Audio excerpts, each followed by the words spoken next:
नमस्कार, स्वागत है आपका खबरों का पंचनामा में। मैं हूं आपके साथ वक्ता। हम लेकर आए हैं देश और दुनिया की 5 बड़ी खबरें, जिस पर चर्चा के लिए हमारे साथ स्टूडियो में मौजूद हैं कैपिटल टीवी के editor in chief doctor Manish Kumar ji. Doctor साहब, आपका बहुत बहुत स्वागत है। धन्यवाद। सबसे पहले नजर डालते हैं आज की हेडलाइंस पर। केजरीवाल का एक और घोटाला आया सामने। दिल्ली में लो फ्लोर बस खरीद के मामले में फंसी आप सरकार। उपराज्यपाल वीके सक्सेना ने सीबीआई को सौंपी घोटाले की जांच। महाराष्ट्र के प्रभादेवी इलाके में शिंदे गुट और उद्धव गुट के बीच हुई तगड़ी मारपीट। गणेश विसर्जन के मौके पर भिड़े दोनों गुट, चले लात खींचे। कोयला घोटाले में फंसी अभिषेक बनर्जी की साली। एयरपोर्ट पर इमिग्रेशन ने बैंकॉक जाने से रोका। ईडी ने सोमवार को हाजिर होने का दिया समय। बंगाल में ईडी की ताबड़तोड़ कार्रवाई। ट्रांसपोर्ट कारोबारी के घर से जब्त किया 17 करोड़ 32 लाख रुपए। ईडी ने कारोबारी के बेटे आमिर खान को लिया हिरासत में। कांग्रेस से इस्तीफा देने के बाद गुलाम नबी आजाद ने बारामूला में की रैली। दिया बड़ा बयान, 10 दिन के अंदर करेंगे नए पार्टी का ऐलान।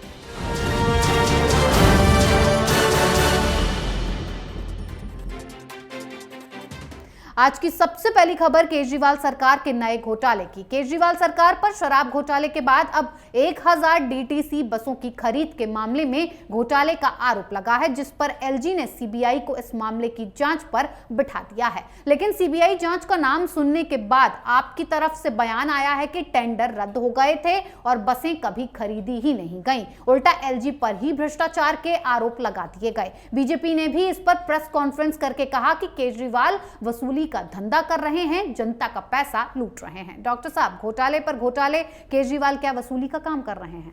बिल्कुल कर रहे हैं।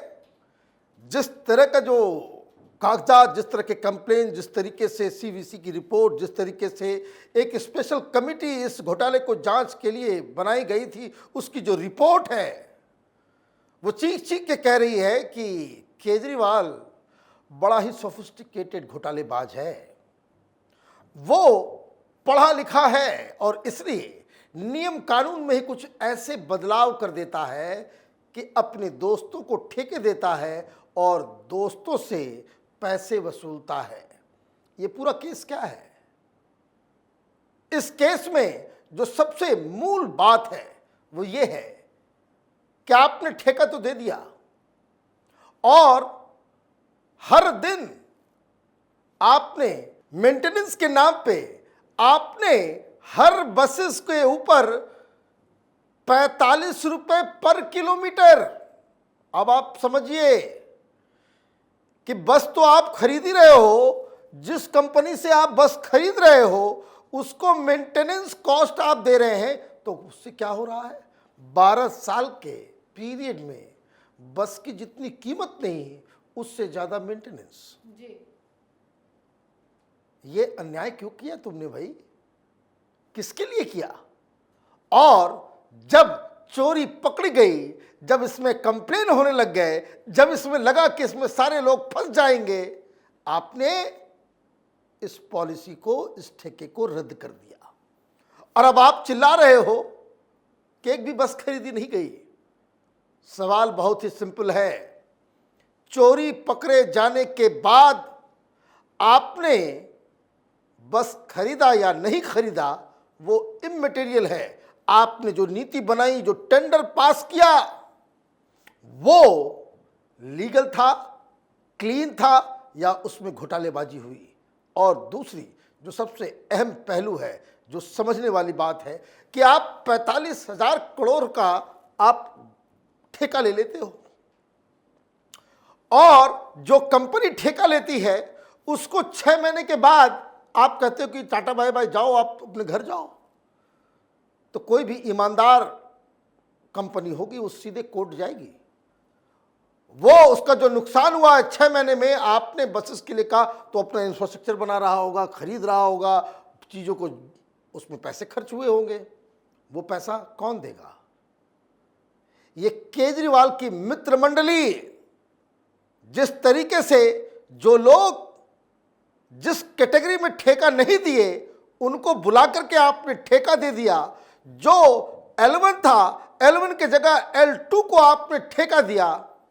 इतनी सारी चीजें काफी है नटवरलाल की नीयत को बताने के लिए घोटाला है, गड़बड़ी हुई है, अब सीबीआई की जांच जरूरी है। जी डॉक्टर साहब, केजरीवाल की दिल्ली में एक के बाद एक हर विभाग में घोटाले सामने आ रहे हैं। केजरीवाल की तरह ही उद्धव ठाकरे भी अपने किए का भुगतान कर रहे हैं। अब नया मामला उद्धव गुट और शिंदे गुट के बीच हुई तगड़ी मारपीट का है। गणेश विसर्जन पर प्रभादेवी इलाके में ठाकरे गुट और शिंदे गुट ने अपना मंच बनाया था। इसी मंच पर खड़े होकर विधायक सदा सरवणकर ने म्याऊं म्याऊं कहकर ठाकरे गुट के नेताओं को चिढ़ाया। प्रभादेवी आदित्य ठाकरे का चुनाव क्षेत्र है। बात आगे बढ़ी, फायरिंग भी हुई और जमकर लात घूंसे भी चले। डॉक्टर साहब, ये क्या हो रहा है महाराष्ट्र में?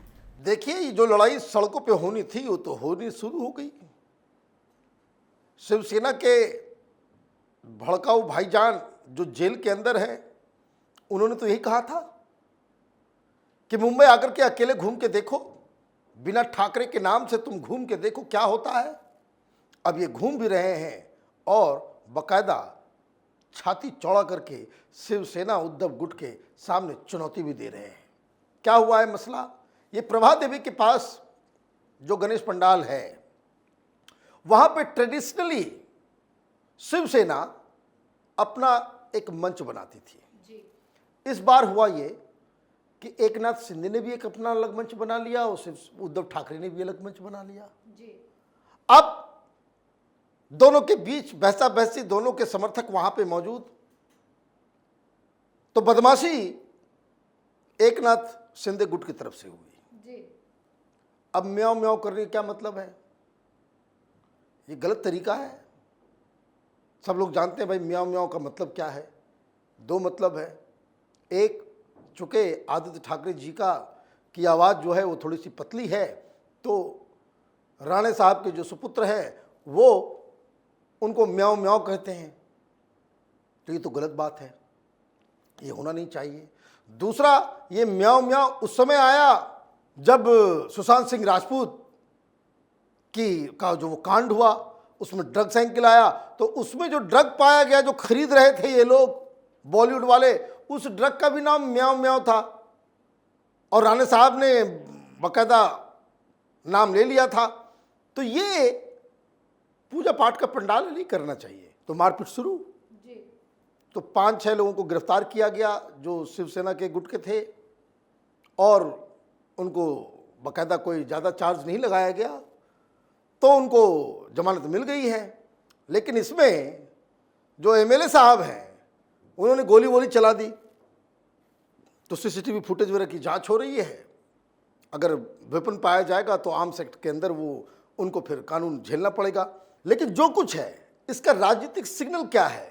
इसका राजनीतिक सिग्नल यही है, बीएमसी के चुनाव होने वाले हैं और शिवसेना को, ये उद्धव ठाकरे गुट को फ्री रन ये एकनाथ शिंदे गुट मुंबई के अंदर नहीं देने वाला है। ये सारी चीजें वहां हुई हैं जो उद्धव ठाकरे और आदित्य ठाकरे का गढ़ माना जा रहा है। इसलिए राजनीतिक तौर पे ये घटना उद्धव ठाकरे के लिए बहुत एक सदमा के जैसा है। जी डॉक्टर साहब, महाराष्ट्र में दोनों गुटों की मारपीट का मामला पुलिस तक पहुंच गया है और कोयला तस्करी का मामला अभिषेक बनर्जी की साली मेनका गंभीर तक पहुंच गया है, जिसमें ईडी ने मामले को अपने हाथ में ले रखा है। जांच से पीछा छुड़ाने के लिए कल मेनका बैंकॉक निकलने वाली थी, लेकिन कोलकाता एयरपोर्ट पर उन्हें इमिग्रेशन डिपार्टमेंट ने रोक लिया क्योंकि उनके खिलाफ लुकआउट नोटिस जारी हुआ है। ईडी ने अब सोमवार को हाजिर होने के लिए समन भेज दिया है। डॉक्टर साहब, मेनका गंभीर क्या भागने की फिराक में थी, इसीलिए रोका गया? ये तो बड़ी अजीबोगरीब खबर है। बैंकॉक जा रही थी, वो भी चोरी चोरी चुपके चुपके। इनको लगा कि भाई कोलकाता एयरपोर्ट पे कौन मेरा क्या बिगाड़ेगा। मैं तो अभिषेक बनर्जी, ममता बनर्जी के उत्तराधिकारी की साली हूं, मुझे कौन रोकेगा, कौन टोकेगा। लेकिन जैसे ही वो पहुंची इमिग्रेशन में, रेड लाइट जल गया। इमीडिएटली बताया गया भाई ये लुकआउट नोटिस किधर से आया है, तो भाई ईडी की तरफ से आया है। ईडी को फ़ोन लगाया गया, इनको 2.5 घंटे तक कमरे में बिठाया गया, फ़ोन वगैरह ले लिए गए, कहीं कोई सुनवाई नहीं। और ईडी ने उन्हें कल तलब किया है कि ज़रा आइए अब आप, क्योंकि आप हाईकोर्ट गई थी कि मुझसे पूछताछ दिल्ली में ना कलकत्ता में किया जाए। आपको मालूम है कि ईडी ने आपको बुलाया है, किस चीज के लिए बुलाया है? कि कोयले तस्करी का जो पैसा है वो अभिषेक बनर्जी की पत्नी मतलब आपकी बड़ी बहन और आपके खाते में पैसे गए हैं, ये आरोप है। और ये खाता कहां है? ये खाता लंदन और बैंकॉक में है। तो किस वजह से आप जा रही थी? दो कारण हो सकते हैं। आइदर तो आप नीरव मोदी और चौकसी की तरह देश छोड़ के भाग रही थी, या फिर आप बैंकॉक जाकर ये जो अपना अकाउंट्स वगैरह जो है उसको ठीक ठाक करने जा रही थी। दोनों ही केस में आप पकड़ी गई हैं, इसलिए कल तलब किया गया है और कायदे से अब पूछताछ होगी। ममता बनर्जी के लिए ये एक बहुत बड़ा सदमा है। वो प्रधानमंत्री बनना चाह रही हैं और घर के अंदर ऐसे ऐसे कलाकार मिल रहे हैं जो कानून को ही आप ये समझिए लुकआउट नोटिस के बावजूद भी वो कानून को चकमा देकर के विदेश भागने की फिराक में थी। ईडी का काम छोटे लेवल से लेकर बड़े लेवल तक चल रहा है। नेता तो नप ही रहे हैं, अब तो बंगाल के कारोबारी भी नहीं बख्शे जा रहे हैं। कल ईडी ने एक ट्रांसपोर्ट कारोबारी नासिर खान के घर पर छापेमारी की थी, जहां पलंग के नीचे से ईडी को 17 करोड़ रुपए 32 लाख बरामद हुए थे। मुख्य आरोप नासिर खान के छोटे बेटे आमिर खान के खिलाफ है। ईडी ने नासिर के बेटे आमिर खान को हिरासत में ले लिया है और निसार खान फरार हैं, यानी कि बंगाल फिलहाल नोटों का अड्डा बना हुआ है। डॉक्टर साहब, ईडी ने हिरासत में क्यों लिया है? जेल भेजने के लिए? देखिए, ईडी तो पूछताछ करेगी भाई इतने पैसे आए कहां से, और इतने तो अभी आए हैं। मैं आपको एक एक्सक्लूसिव बात बता दूं, इस आमिर खान का दिल्ली बॉम्बे वाला नहीं, फिल्म इंडस्ट्री वाला नहीं, ये कलकत्ता का आमिर खान है। इस आमिर खान के भी रिश्ते दाऊद से निकल रहे हैं। कई बार ये दुबई गया है, खंगाला जा रहा है विदेश, कब कब गया, बहुत बार ये विदेश गया, कहाँ कहाँ गया। क्या ये भी तो बैंकॉक घूम के तो नहीं आया है? जानकारी मिल रही कि बैंकॉक का ये बहुत चक्कर लगा रहा था। अब सवाल ये है कि इसका टीएमसी से क्या रिश्ता है। मैं एक बात बार बार शुरू से कहता आ रहा हूं, अगर आपके पास करोड़ों में कैश है, इलीगल मनी है, छिपाना चाहते हैं, बचाना चाहते हैं, आप 2000 की गड्डियों में घर में रखेंगे। 500 की गड्डियां अगर मिलती हैं तो समझिए इसका कोई राजनीतिक कनेक्शन है, क्योंकि ये 500 की गड्डियों का इस्तेमाल चुनाव में होता है। अब जैसे ही ये आमिर खान पकड़ा गया, ममता बनर्जी के करीबी जिसे कमिश्नर बनाया गया है, म्युनिसिपल कमिश्नर कलकत्ता का फरहाद हकीम जी, वो अपने आप कोई पूछा नहीं, वो अपने आप आकर के प्रेस कॉन्फ्रेंस में कह रहे हैं कि इनका टीएमसी से कोई रिश्ता नहीं है। मतलब दाल में कुछ काला है। और अब ईडी और सीबीआई इसी जांच में जुटी हुई है कि इतना बड़ा कांड ये कर रहा था तो ये तो अकेले नहीं कर रहा होगा, जरूर इसके पीछे किसी बड़े व्यक्ति, किसी पॉलिटिकल पावर, किसी नेता का हाथ होगा। तो मास्टरमाइंड ये आमिर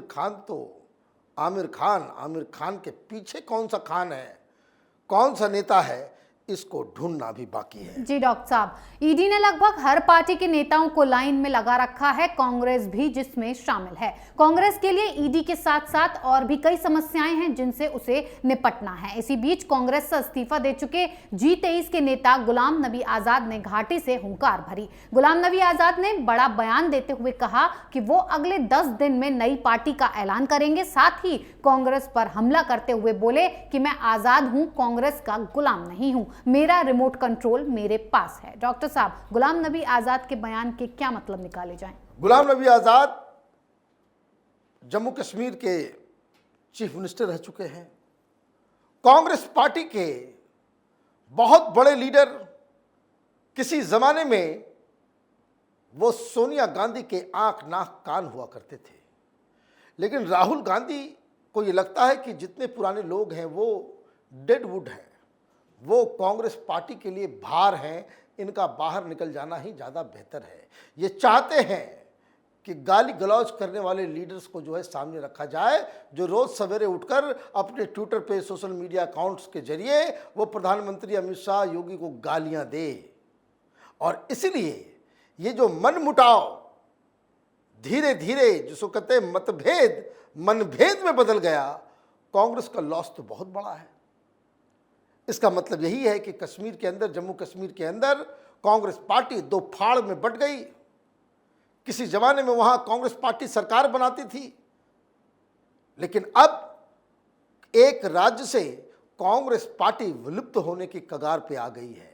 तो पहला इसका रेमिफिकेशन ये है क्योंकि वो एक अलग पार्टी बना रहे हैं।